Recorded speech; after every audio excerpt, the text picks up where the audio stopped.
tirnoq o'stirib olganmiz, ha? Sizga hozir O'zbekistonda emas, Toshkentda yoqmayotgan nima yoqmayapti sizga?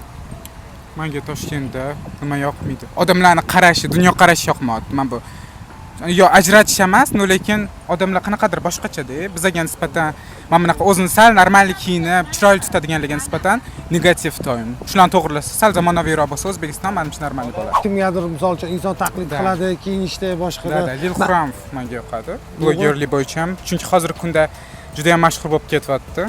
Dahshat. O'zingizga ko'rinishingiz o'xsharkan xatlarni, ha? Ko'pchilik aytishadi. Bitta kamerani mana shu ko'zlariga yaqinroq olib kelib yuboring. Mana shu kameraga qarab bering. Ko'zni ichini unaqa rang. Menga yoqadi. Menga yoqadi, yapishi bo'lish yoqadi. Siyoh rang. Kelajakda o'zingiz qaysi kasb egasi bo'lmoqchisiz? Kelajakda uni bloger bo'lmoqchiman, aktyor, model, uchalasi. Da biznesmen bo'lmoqchiman. Bitta sizdan o'zi kam. Toshkent, O'zbekiston bloger yetishmayapti. Bitta siz qoluvdi, siz ham kiring.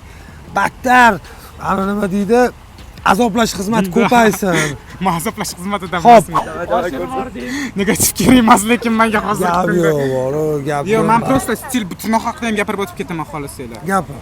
Короче, Koreya davlatida tirnoq o'stirib bergan odamlar estetik odamlar hisoblanganda, mana bu tirnog'in ichida kir yo'qlar, masalan, tirnog'ini o'stirib yurganlar og'ir mehnatga qo'l urmaydi yoki doim qo'lini u yoqqa bu yoqqa tiqib yuravermaydigan odamlar tirnoq o'stirishgan.